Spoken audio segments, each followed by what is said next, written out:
Which of the following nursing roles are eligible for prescriptive rights? A. Nurse practitioner. B. Registered nurse. C. Critical care nurse. D. Charge nurse.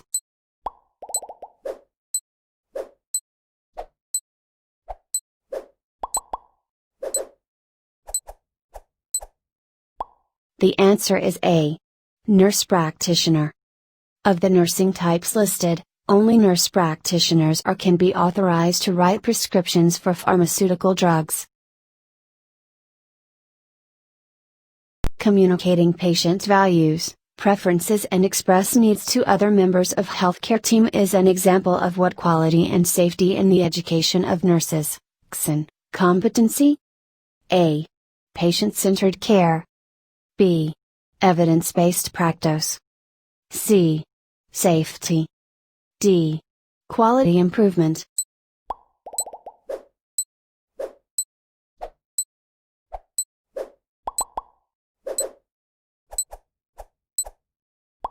The answer is A. Patient-centered care. Communicating patient values, preferences and express needs to other members of healthcare team is an example of patient-centered care, which is defined as the act of recognizing the full agency of the patient by providing compassionate and coordinated care based on respect for patient preferences, values, and needs. Using tools such as algorithm flowcharts and cause-effect analyses to make processes of care more explicit is an example of what quality and safety in the education of nurses. Competency? A. Safety. B. Quality improvement. C. Evidence-based practice. D. Patient-centered care.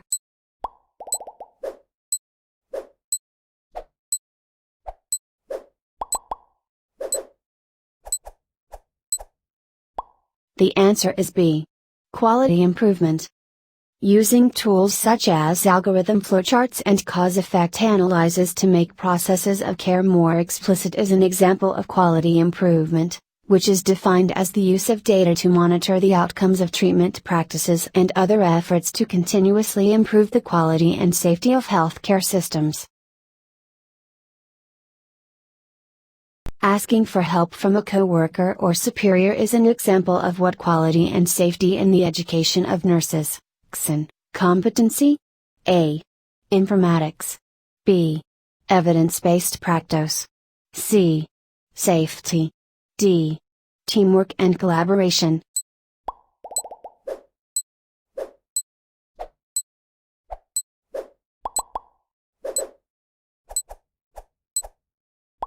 The answer is D. Teamwork and collaboration. Asking for help from a coworker or superior is an example of teamwork and collaboration, which is defined as the ability to function effectively within nursing or integrated teams. Skills should include the ability to have open, mutually respectful communication, shared decision making, and a focus on patient care. Using a checklist for tasks when doing an in-home visit is an example of what quality and safety in the education of nurses. Competency? A. Evidence-based practice. B. Safety. C. Teamwork and collaboration. D. Informatics.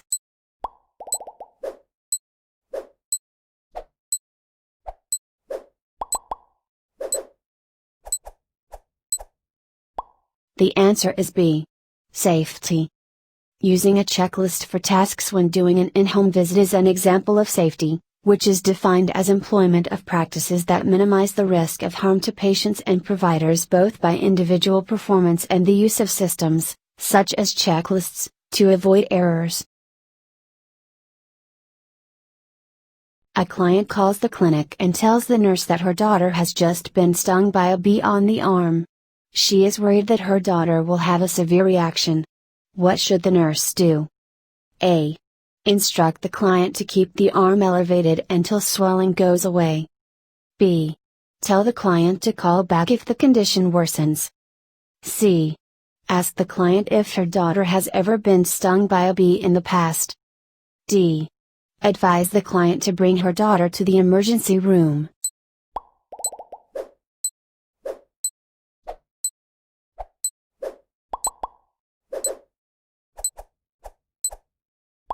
The answer is B. Tell the client to call back if the condition worsens.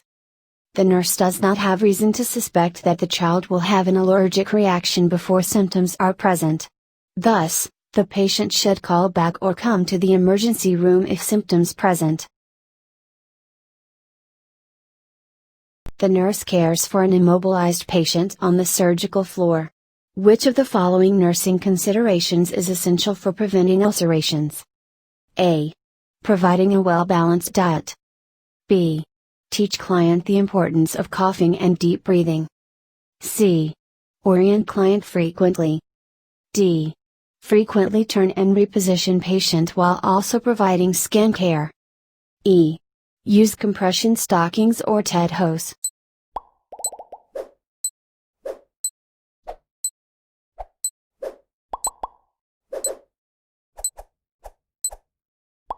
The answer is D. Frequently turn and reposition patient while also providing skin care. There are many possible complications from immobilization. Decubitus ulcers are one of these complications.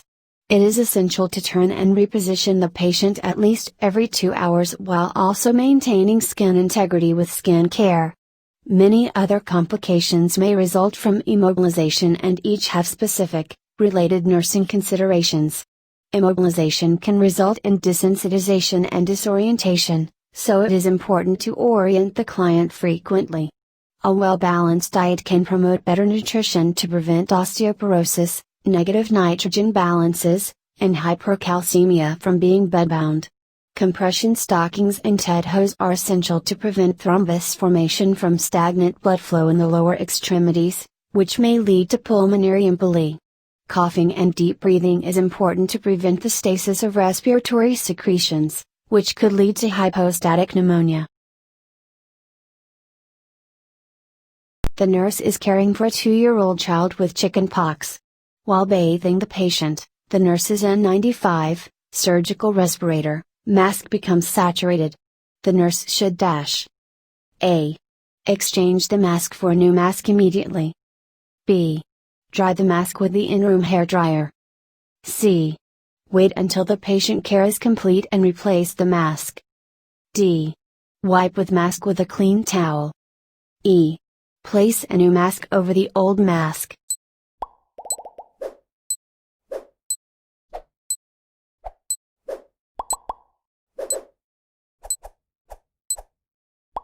The answer is A. Exchange the mask for a new mask immediately.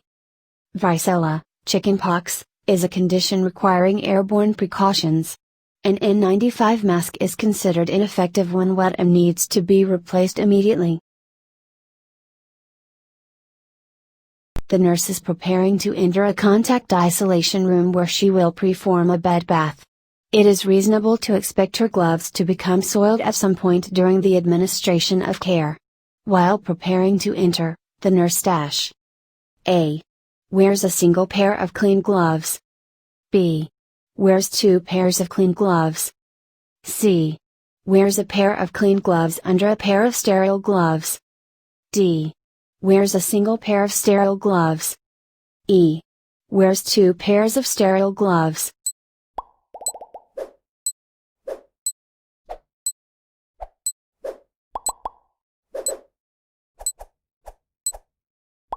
The answer is A. Wears a single pair of clean gloves. In the interest of infection control, it is best to only wear 1 pair of gloves at a time. While giving a bed bath, it is not necessary to wear sterile gloves. If the gloves become saturated, remove the gloves, perform hand hygiene, and wear a new pair. International Normalized Ratio, INR, of 1.1. B. Alanine transaminase, ALT, 1200 to per L. C. Ringing in the ears. D. Higher blood pressure. E. Diarrhea and loose stools.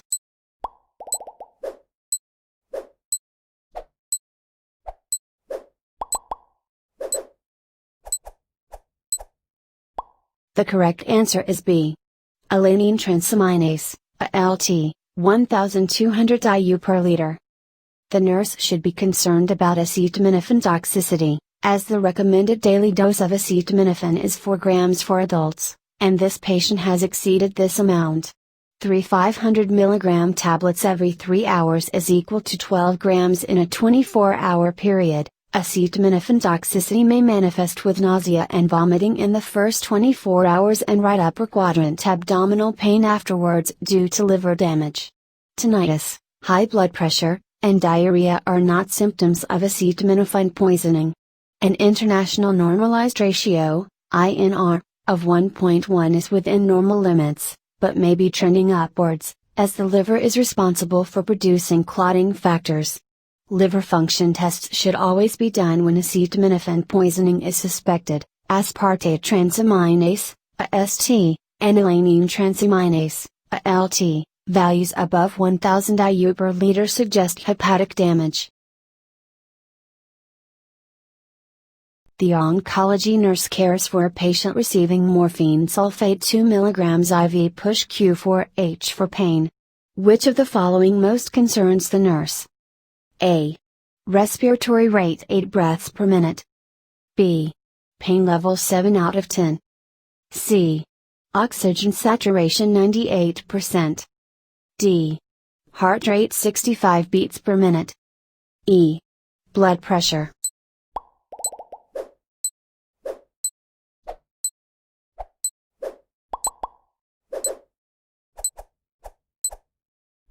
The answer is A. Respiratory rate 8 breaths per minute. The nurse should be aware of potential complications of morphine sulfate, which can cause respiratory depression. Therefore, a respiratory rate of 8 breaths per minute should most concern the nurse. The normal limits are 12-18. The heart rate, blood pressure, and oxygen saturation are within normal limits. A patient on morphine sulfate should complain of pain, and although a pain level of 7 out of 10 requires attention, the respiratory depression takes priority. The nurse cares for a patient receiving an intravenous transfusion of gentamicin through an IV catheter in the patient's left hand. Upon assessment, the nurse notices blanching and swelling at the site of the IV catheter, and the patient states he is feeling 8 out of 10 pain and it is burning. In what order should the nurse perform the following tasks? A. Stop the infusion, aspirate the remaining fluid, discontinue the catheter, and notify the primary care provider. B. Aspirate the remaining fluid, stop the infusion, discontinue the catheter, and notify the primary care provider. C.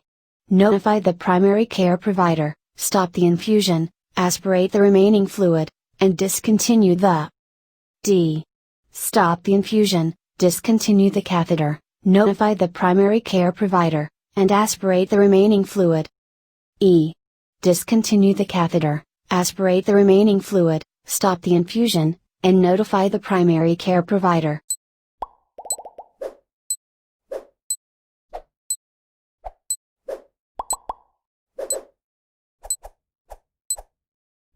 The answer is A.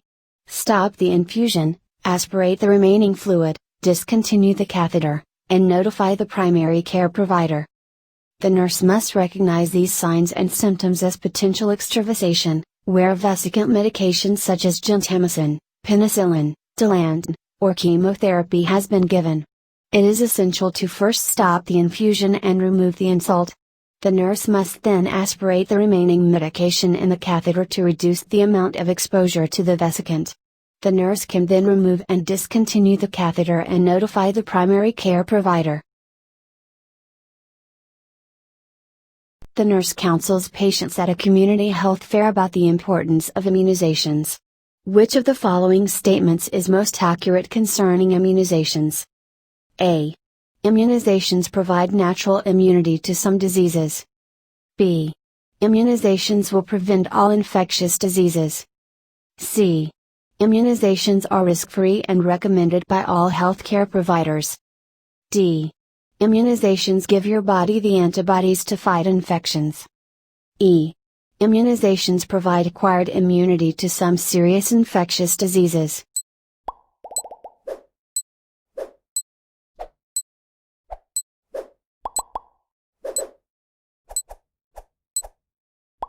The answer is E. Immunizations provide acquired immunity to some serious infectious diseases.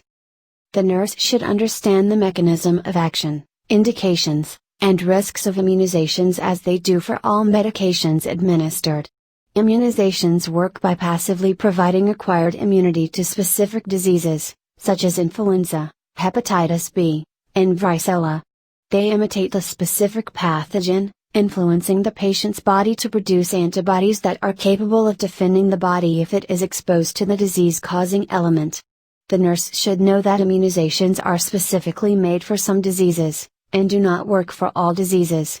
Immunizations also come with minimal risks, and although they are widely given, are not universally prescribed. Patients should be educated with potential risks. Some patients may experience fevers or rashes. Immunizations do not provide national immunity to diseases. Natural immunity is acquired by the patient when they contract a disease via exposure and the body produces its own antibodies. Immunizations do not provide antibodies to each disease. The community health nurse provides education about infectious diseases to college students in a dorm. Which of the following statements by the nurse would be appropriate? A. Hepatitis C is transmitted through ingestion of contaminated food and water. B. Hepatitis B is transmitted through ingestion of contaminated food and water. C. Hepatitis A is transmitted through ingestion of contaminated food and water. D. Hepatitis D is transmitted through ingestion of contaminated food and water. E. Hepatitis A is transmitted through infected blood and needles.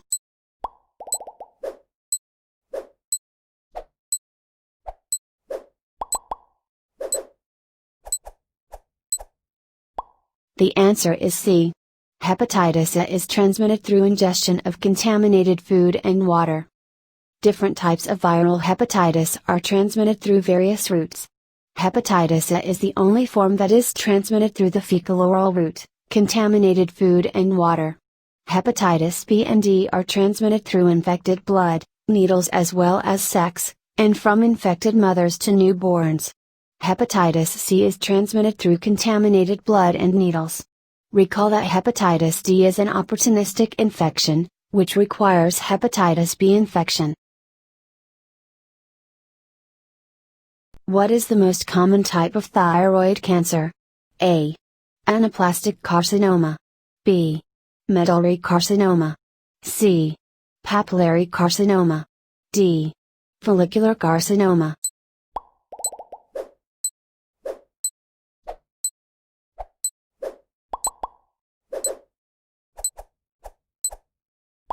The answer is C. Papillary carcinoma. Papillary carcinoma is the most common thyroid cancer, 60 to 70% of all thyroid cancers.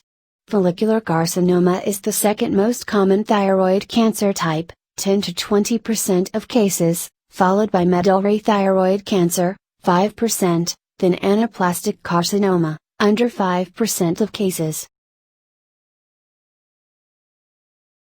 Which thyroid cancer will present with a proliferation of parafollicular cells, C cells, that produce excess calcitonin? A. Papillary carcinoma. B. Anaplastic carcinoma. C. Follicular carcinoma. D. Medullary carcinoma.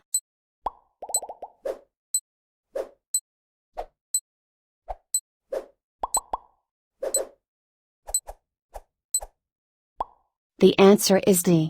Medullary carcinoma. Medullary carcinoma of the thyroid originates from the parafollicular cells, C cells. Elevated levels of calcitonin in these patients cause diarrhea, which is the most common clinical symptom. Papillary carcinoma, follicular carcinoma, and anaplastic carcinoma are not associated with any significant elevation in calcitonin levels. What cancer presents with the following triad: hematuria, flank pain, and an abdominal mass? A. Mesothelioma. B. Ewing's sarcoma. C. Renal cell carcinoma. D. Hodgkin's lymphoma.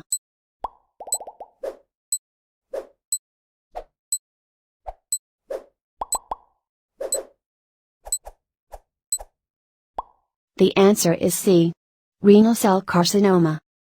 Hematuria, flank pain, and an abdominal mass are all signs of renal cell carcinoma, an adenocarcinoma originating in the proximal tubule of the kidney.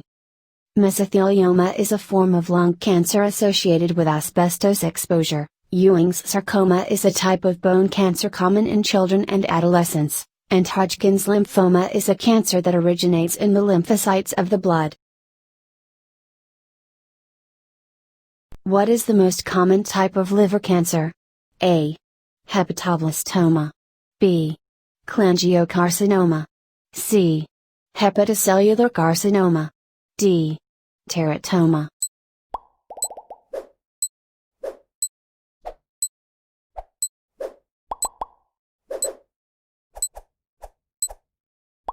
The answer is C.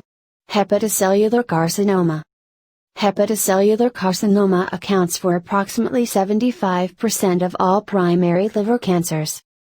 Cholangiocarcinoma and hepatoblastoma are rare forms of liver cancer, and a teratoma is a tumor that contains normal-appearing tissues from multiple germ layers, which can appear in multiple locations in the body.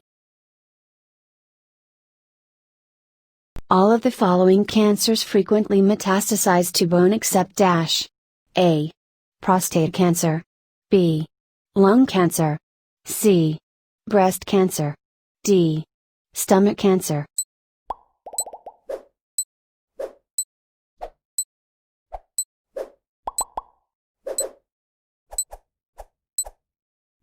The answer is D. Stomach cancer. Breast, lung, kidney, and prostate cancers make up approximately 80% of metastases to bone. Stomach cancer can metastasize to bone, but it does so only rarely. The appearance of red, purple, brown, or black papular lesions on the extremities, back, face, mouth, and genitalia is a typical presentation for what malignancy? A. Melanoma. B. Pancreatic cancer. C. Burkitt lymphoma. D. Kaposi sarcoma.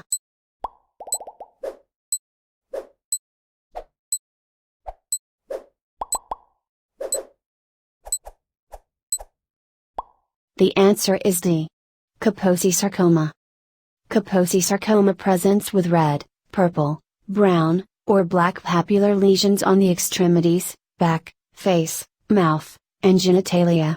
It is caused by human herpes virus 8, HHV8, and is typically seen in immunocompromised patients. Neither Burkitt lymphoma nor pancreatic cancer typically present with any associated skin lesions, while melanomas tend to be singular lesions. What type of cancer generally presents with elevated calcium, renal failure, anemia, and lytic bone lesions? A. Osteosarcoma. B. Gastric cancer. C. Multiple myeloma. D. Ovarian cancer.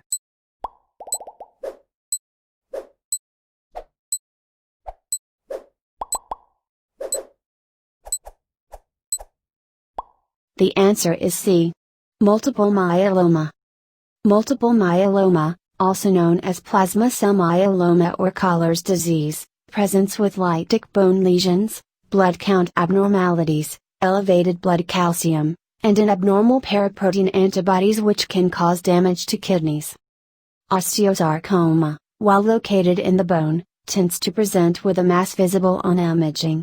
Gastric and ovarian cancer are not associated with any changes in bone, unless due to metastasis. What is the most common malignant brain tumor in children? A. Medulloblastoma. B. Meningioma. C. Juvenile pilocytic astrocytoma. D. Glioblastoma.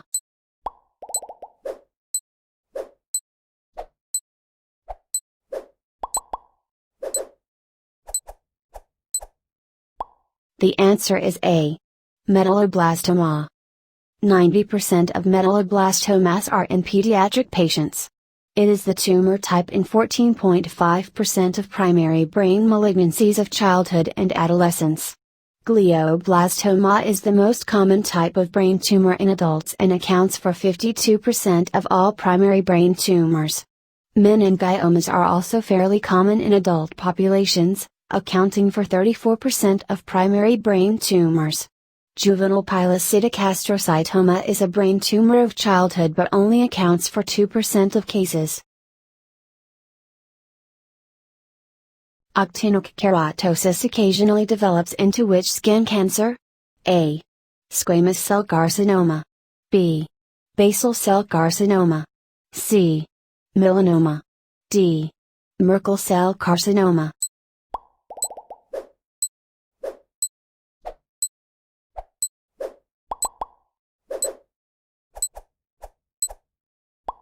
The answer is A. Squamous cell carcinoma. Actinokeratosis occasionally develops into squamous cell carcinoma and is generally removed prophylactically. Actinokeratosis is not associated with development of any of the other skin cancer types listed.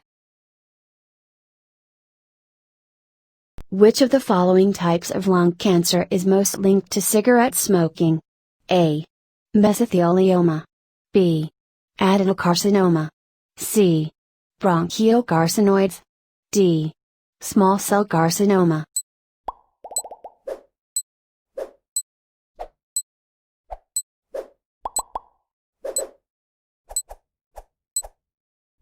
The answer is D. Small cell carcinoma. Small cell carcinoma, also called oat cell cancer, makes up 15% of lung cancers and almost always presents in patients with a history of cigarette smoking. Adenocarcinoma is the most common type of lung cancer in patients who have never smoked. Mesothelioma is most commonly caused by asbestos exposure, while bronchial carcinoids are often of unknown etiology. What condition may look like eczema around the nipple but is actually a malignant skin change? A. Invasive lobular carcinoma. B. Medullary carcinoma. C. Invasive ductal carcinoma. D. Paget's disease of the breast.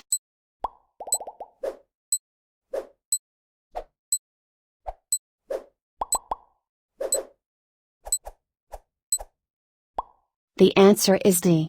Paget's disease of the breast.